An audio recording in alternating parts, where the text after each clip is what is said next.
Por si las moscas, vamos a hablar con Cristian Alarcón.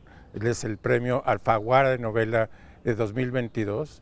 Cristian escribió El tercer paraíso, que es una novela cuyo tema principal es el jardín y reflexiona sobre el papel cultural y, por qué no decirlo, pandémico del jardín. También decir que Cristian y yo nos conocemos hace mucho tiempo y que es un raro privilegio que un amigo tuyo gane un premio de esta importancia. Cristian, muchísimas gracias por esta entrevista. Guillermo, muchas gracias.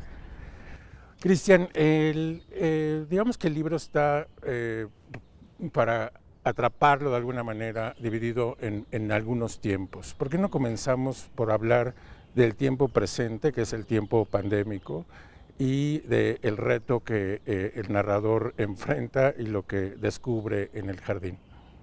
El reto que significó para mí construir un narrador que, si bien se me parece, no soy yo. Exacto. Y por primera vez lanzarme a la ficción después de 30 años de hacer periodismo y de escribir novelas de no ficción, apoyado siempre en documentos, en testimonios, en entrevistas, en expedientes judiciales y sobre todo en una etnografía que yo hacía en los territorios quizás más inexpugnables de nuestras ciudades, que en su momento se me antojaron un lugar literario, ¿no? Y por eso estaba allí. En este caso el lugar resulté ser yo mismo, y esta reinvención de mi propia voz, ¿no?, para construir un narrador que, si querés, podríamos decir que es un tanto pudoroso, un cincuentón que se encuentra finalmente solo después de mundanal ruido que ha sido su vida, con un hijo que no está con él, no se sabe dónde está. En la novela es una presencia, pero no una presencia en el cotidiano. En el cotidiano este narrador se levanta y mira desde su ventana el espacio que le asigna un jardín que pretende un homenaje a su abuela campesina, cultivadora de dalias en el sur de Chile. Y la búsqueda de esos bulbos que se le vuelven difíciles de conseguir, el modo en el que se acerca a los viveros y que finalmente se vuelve un obsesivo de la botánica. No tanto de la práctica de la botánica como de un conocimiento genealógico que lo va a llevar a investigar desde los primeros griegos que hicieron los primeros tratados de flores y de plantas, del uso medicinal de las plantas que los griegos hacían, de también nuestra cultura prehispánica, nuestros pueblos originarios en cada uno de nuestros países y sobre todo en México, porque sabés que la dalia es mexicana y por eso es la flor nacional de México y fue nombrada antes en náhuatl que en este nombre que le dan por un científico sueco, Dahl, ¿no? Por eso se llama dalia. Y ese señor se va a embarcar en una búsqueda que podríamos, para hablar en términos de un cliché literario, decir que en definitiva no es otra cosa que la búsqueda de cierta felicidad. Bueno, es muy interesante que hagas esta distinción entre el narrador y tu persona.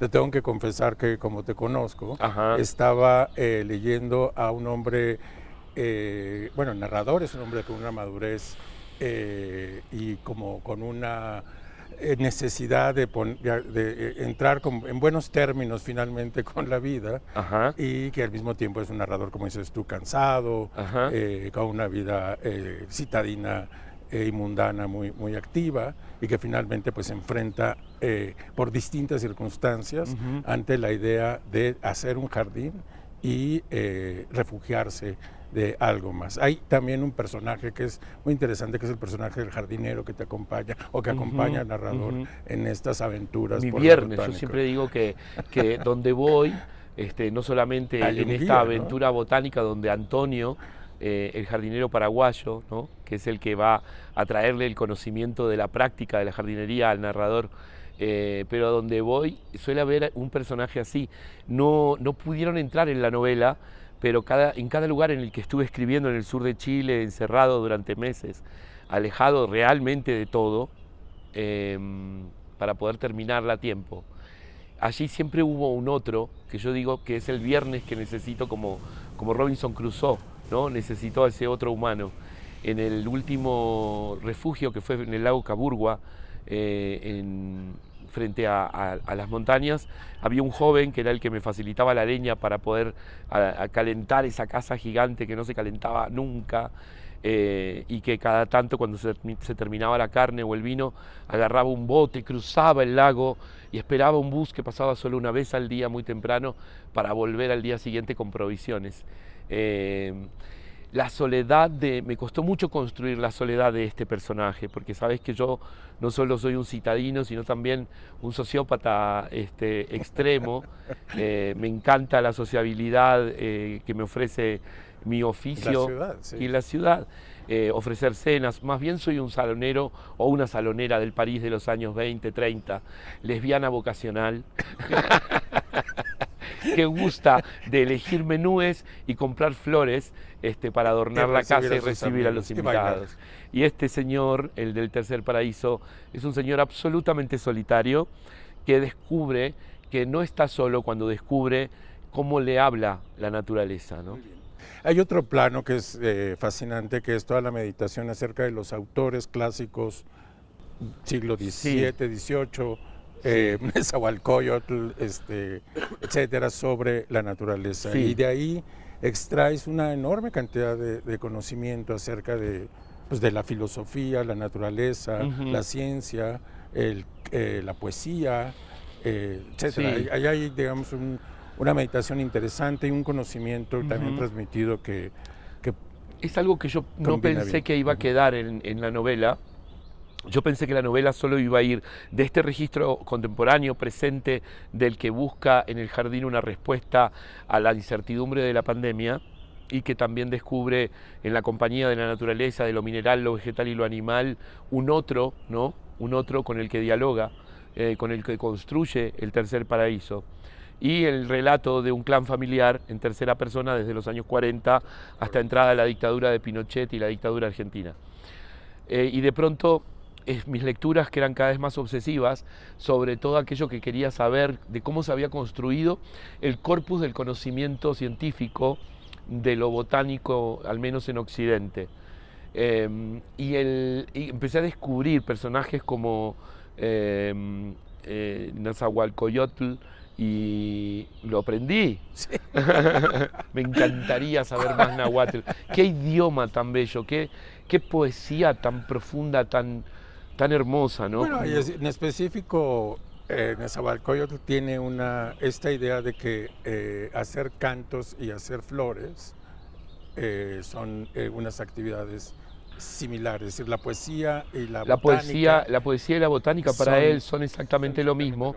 La presencia de las flores en la poesía náhuatl prehispánica es casi, te diría, totalizante, en el sentido de que no se concibe la poesía sin las flores. Pero también porque se le da un sentido a la finitud de las flores que nos acerca a la idea de la finitud del humano, ¿no?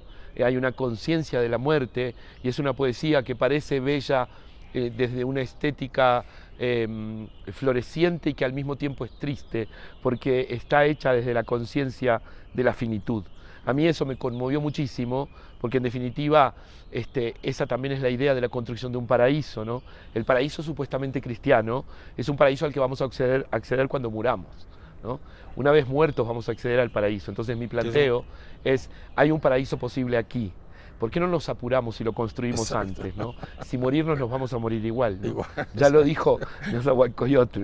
Ahora, otros viajeros, otros escritores fueron los narradores del siglo XVII y XVIII, como Alexander von Humboldt y Bonpland, que recorrieron toda América en el afán de construir el corpus de conocimiento que consideraban necesario para nombrar este mundo desconocido para ellos, pero sobre todo para encontrar una lógica que es la que crea la ecología moderna, la lógica de la reciprocidad en la naturaleza. Que eso es fundamental en Humboldt, ¿no? Esta idea de que todo está relacionado. Te describes cómo Humboldt asciende a un pico en Sudamérica, ahora no me acuerdo con su amante joven. Con su amante joven, el ecuatoriano Montúfar. Al que se lleva a follar a todos los volcanes de Ecuador, ¿no? Y traicionando además la voluntad de Mutis, el gran botánico del Reino de España, que acumulaba todo el conocimiento botánico de América en Santa Fe de Bogotá, y que tenía un discípulo, Caldas, al que le había prometido subirlo a la expedición de Humboldt, solo que Humboldt se enamoró de Carlos Montúfar, un hombre de 1,96 m, que lo deslumbró con sus 19 años y nunca jamás lo volvió a mirar al pobre Caldas, que en sus cartas se queja amargamente de que Humboldt se fue con este efebo que ha conseguido en las montañas de Ecuador. Es una novela para contar aparte, la verdad. Humboldt y Montúfar en sí mismo podrían ser una novela, ¿no? Es cierto. Bueno, está entonces todo este pensamiento. Se nos está terminando el tiempo del primer bloque. En el segundo bloque te propongo que hablemos de este tercer plano, que es el plano de la genealogía familiar. Ok. Y para hablar al final de la relación entre crónica, novela y de esta relación anfibia que tienes tú con las artes, la escritura, la crónica, en fin, otras cosas. Genial. Regresamos contigo a nuestro auditorio, decirle que nos vemos aquí después de unos minutos.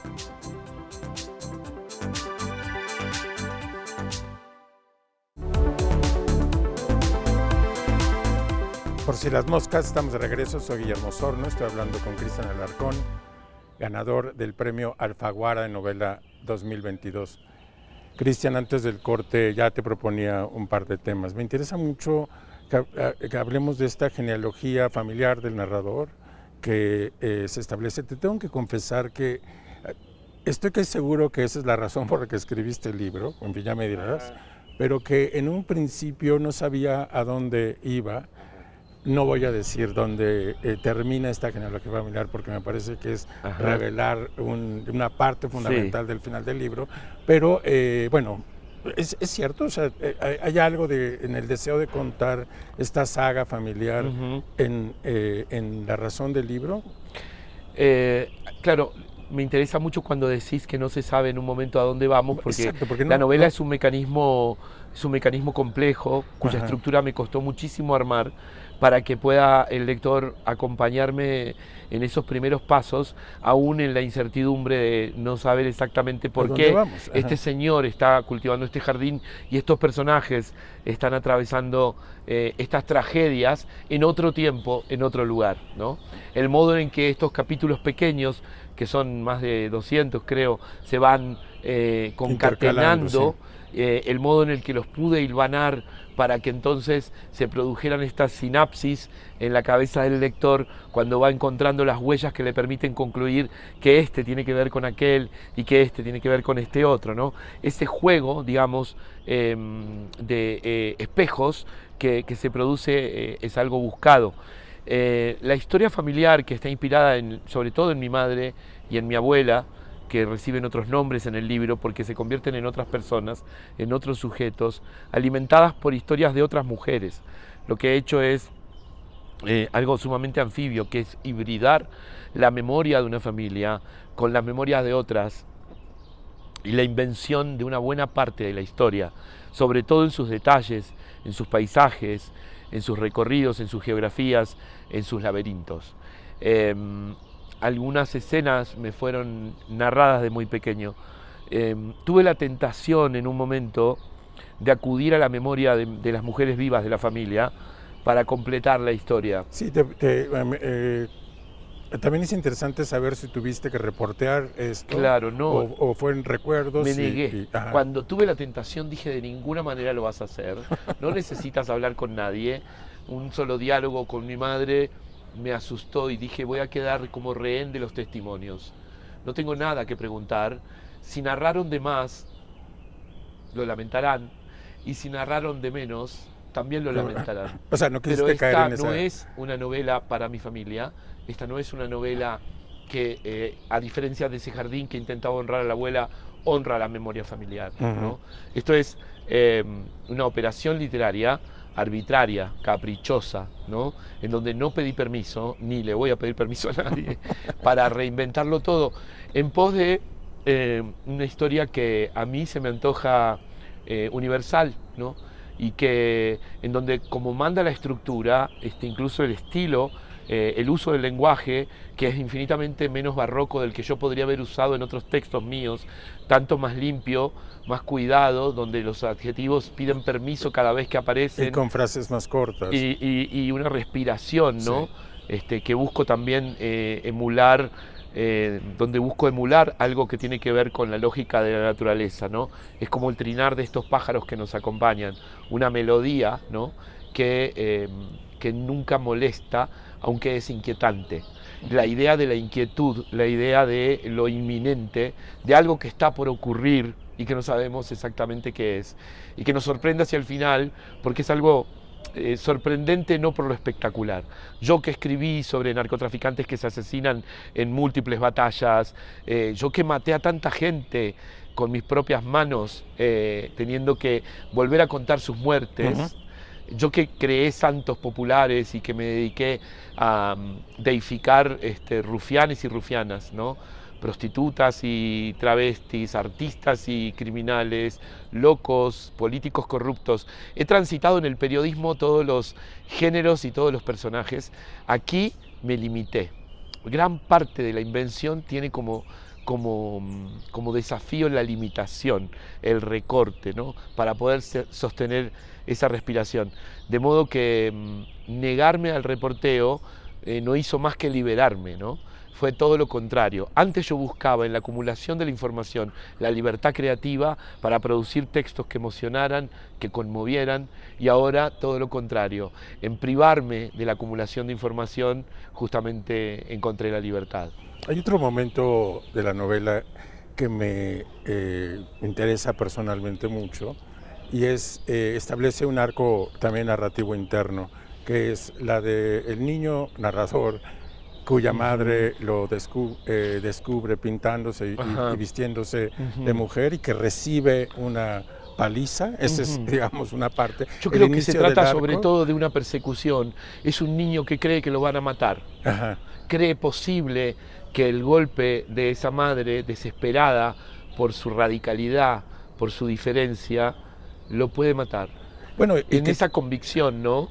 Que termina dándole un nieto a esa misma madre, porque el narrador y tú adoptan a un chico, y ella se convierte en abuela. Se convierte en abuela y cierra un círculo en una abuela familiar dulce, en donde la dulzura, y todo el mundo aprende. Hay una ternura. Todo el mundo aprende a ser familia, y eso me llama mucho la atención. Me parece increíblemente conmovedor. Yo creo que es una novela que, ¿sabes qué? En ese sentido, invita a deponer las armas, ¿no? Hay una escena en la que el narrador llega a la casa de su infancia, a la primer pieza de adobe del exilio, junto a esa mujer que fue la misma que lo castigó. Exacto. Y cuando ven que esa pieza pobre, que él recuerda con espanto porque odiaba la letrina a la que tenía que ir en el fondo porque le daba mucho miedo de niño, y en cuyo jardín su hermano había caído llenándose el cuerpo con un cactus de espina, y recuerda que habían pasado horas quitándole las espinas a su hermano, pero en ese jardín ahora descubre un jardín en el que hay flores, y él y esta mujer ya envejecida lloran porque él comprende que estaban muy solos y que estaban juntos. Y que así como recuerda el espanto y el horror de que se había enfermado, de que lo habían golpeado, etcétera, etcétera, comprende, después de 45 o 50 años, que ante el horror no estaban solos, porque él estaba para ella y ella estaba para él. Este modo de rescatar en la memoria no solo la tragedia, creo que es profundamente latinoamericano. Creo que tenemos una infinita capacidad para mirarnos hacia atrás, ¿no? Y no sé si la palabra es reconciliarnos, y creo que no es perdonar, porque hay cosas que son imperdonables. Claro, porque además también en la voz narrativa hay, pues eso, una indicación de lo mal que estuvieron algunas cosas. Sí, pero no hay resentimiento. No hay resentimiento. Y eso al final no lo voy a contar. No hay resentimiento. Claro. Y alguna vez mi editora me dijo que creyó que me iba a ofender, pero que me dijo que a pesar de lo terrible que era esta historia, le resultaba una novela tierna. Pareciera ser que está de moda lo áspero, lo oscuro, lo terrible, Hay una literatura que honra desde el género del terror, un terror contemporáneo. Muy argentina, y es tremendamente argentina, le escriben amigas mías, además. Exacto. Entre Camila Sosa y Mariana Enríquez. De modo que parecía ser un insulto esto de una novela tierna, ¿no? Yo creo que es una novela sensible y que en la novela hay una reivindicación de una sensibilidad masculina, poco masculina, en el mejor de los sentidos, ¿no? Una sensibilidad a otra. Y quizás tenga que ver con, no sé, con una deconstrucción personal del autor, pero también con una deconstrucción aún mayor en este personaje, que si hay algo que podríamos decir de él es que es muy poco neurótico. Exacto. O sea, estamos es muy claro, estoy totalmente de acuerdo. Es un narrador poco neurótico, muy claro, que simplemente va aceptando los sinsabores de la vida, sí, y los va colocando en un lugar donde puede vivir con ellos. No se construye la voz desde la singularidad de lo monstruoso contemporáneo, ¿no? En este regodeo de muchas voces narradoras que lo que hacen es situarse justamente en la fobia, la manía, ¿no? En algún síntoma, ¿no? En una especie de malestar, permanente. Es lo contrario en este libro. Aquí, es muy hermoso. Sí, este señor se la pasa bastante bien, ¿no? Al final, sí. Me llama mucho la atención esto último que acabas de decir, y la pregunta es, ¿qué lecturas o qué novelistas están también entramados en este libro? Yo me siento más cerca del sur de los Estados Unidos, de todas las literaturas que me han gustado, ¿no? Si bien yo fui un lector fanático de lo latinoamericano en mi adolescencia porque necesitaba sentirme profundamente chileno en el exilio, entonces di con todo lo chileno habido y por haber. O sea, leí El oscuro pájaro de la noche, que es un libro de 500 páginas que no sé cómo pude cuando tenía 14 años, ¿no? Leía cosas que ni siquiera comprendía en mi afán de chilenidad y de latinidad. Y luego fui por el boom, pero muy tempranamente. Y luego mi fascinación fue más por lo europeo, por lo francés, sobre todo por los malditos, y luego por los románticos ingleses y por los rusos, y fui como desandando el camino de la literatura universal como pude, porque cuando estudias periodismo no hay una organización como cuando pasás por las carreras de letras, de modo que fue caótico y yo trataba de ordenármelo hasta que llegué al sur de los Estados Unidos y a Faulkner, a Flannery O'Connor, a Carson McCullers y a Erskine Caldwell, que son, creo que, lo que más me puede haber influido, sobre todo en la narrativa del proletariado, del campesinado, de esa violencia sorda, pero también naturalizada, ¿no? De ese convivir con el alcohol, con el clasismo, con el racismo, con aquello que es tan contemporáneo que pareciera ser que volvemos sobre los 40 y los 50 y podemos estar hablando de algo que ocurre hoy, claro, ¿no? Y la novela en su faz más, digamos, naturalista, yo creo que no hay una narrativa en la que yo me sienta plenamente identificado porque traté de evitarla, pero sí podría decir que fue la poesía, digamos, el refugio en el que me recosté, ¿no? No porque, quizás lo único que yo nunca dejé de leer, aunque tuve tiempos de mucho trabajo etnográfico y eso me dificultaba la lectura, fue poesía, ¿no? Es algo que consumo como con frecuencia porque es el lugar al que vuelvo, como cierta música a la que también vuelvo. Tiene que ver con una musicalidad y quizás eso sea lo que alimenta el jardín. Bueno, y además eso es muy claro en la prosa, ¿no? Hay una intención en la manera en que construyes esos párrafos, esa prosodia, sí, es decir, ese ritmo, se escucha muy bien, tiene... pues realmente, o sea, no son párrafos así, tienen una intención musical y también de contenido. Voy a sacarte un poquito de la novela para hablar de Anfibia, que es una publicación que fundaste hace 10 años. Y que presentamos juntos en el Museo de Antropología. Me acuerdo, ¿no? Perfecto, sí. Con Rosana Reguillo, con Gabriela Wiener, con Roberto Hercher en el encuentro de cronistas de Indias que se hizo aquí, yo creo que en el 2012, ¿no? 2012. Y se cumplen 10 años. Hemos cumplido 10 años. Acaban de celebrar con una fiesta. Bueno, y con un festival de múltiples narrativas que también tienen que ver con esta idea de tercer paraíso, porque donde combatimos la distopía. Nosotros estamos muy preocupados por esta noción de futuro contaminado por la idea de la destrucción. Mi propia novela, digamos, es una novela sobre la extinción, sin mencionarla jamás. Mariana Enríquez ha dicho hace 2 semanas en la presentación de Buenos Aires que para ella es una novela triste, porque permanentemente se intuye esa especie de final. Por eso quizás Nezahualcóyotl sea un poeta tan apropiado para convivir con este relato. Exacto. Pero a nivel periodístico nosotros venimos preocupados por generar nuevas agendas que puedan acompañarnos de cara a este futuro distópico, planteándonos el futuro como futuridad, es decir, planteándonos la posibilidad de un futuro, es decir, cómo contar lo real para proveer a nuestras audiencias de una noción de posibilidad de futuro, que nos saque de la idea de la mera extinción y del relato distópico en el que todos vamos a perecer, ¿no? De modo que allí hubo performance, podcast, narrativos con inmersión, danza contemporánea de textos sobre el cuerpo, una versión performática del Tercer Paraíso que acabamos de hacer en el museo, en el Sor Juana, que vamos a hacer la próxima semana en el Sor Juana, el día 2, con Morgana Love. Allá lo hicimos con una gran actriz y un gran actor, músicos, videastas. Mi coqueteo, digamos, reincidente con el arte se expresa en el periodismo. El periodismo ya es para mí un modo de experimentar y de salir absolutamente del condicionamiento de lo textual, solo como el único modo de dar cuenta de lo real, ¿no?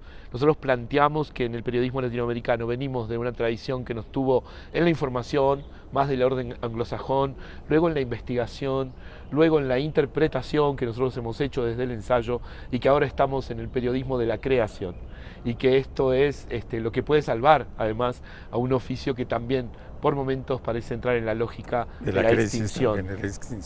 Es interesante este recorrido que acabas de trazar de lo que le sucedió a Anfibia, porque yo recuerdo que al principio Anfibia tenía que ver con esta combinación entre el periodismo con la academia, pero veo que estas fronteras ya se sobrepasaron.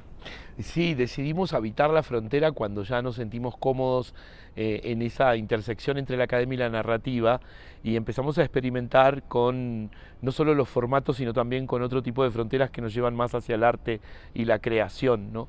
La idea de producir relatos que no tienen por qué generar una sinopsis inmediata en la audiencia, sino que ofrecemos la posibilidad que a veces ofrece la poesía o el arte, y es que esto estalle de sentido luego de la experiencia en sí. Es decir, cuando se cruza con algo de tu vida, con una luz que ilumina de determinado modo un objeto o un sujeto, con una película, con otra obra escénica, en fin, apostamos a la creación posterior en el aparato sensible de nuestra audiencia, ¿no? No en de entregarte algo que podés consumir con facilidad, ¿no? Sino en donde tiene que producirse una especie de entrega, ¿no? Nosotros hacemos un enorme esfuerzo, es un producto complejo, no es para cualquiera, tampoco es absolutamente de élite, porque nuestros relatos son fáciles, accedes fácil, pero te pedimos un compromiso, que en definitiva es una entrega desde una profunda sensibilidad, ¿no? No solo el que quiere saber se acerca a Anfibia se acerca también el que quiere sentir. Muy bien, Cristian. Se nos ha terminado el tiempo. Muchísimas felicidades por este premio. Se pasó muy rápido. Realmente es una maravilla. Gracias. A nuestra audiencia decirle que nos vemos el próximo sábado a las 7:30 en Por si las moscas.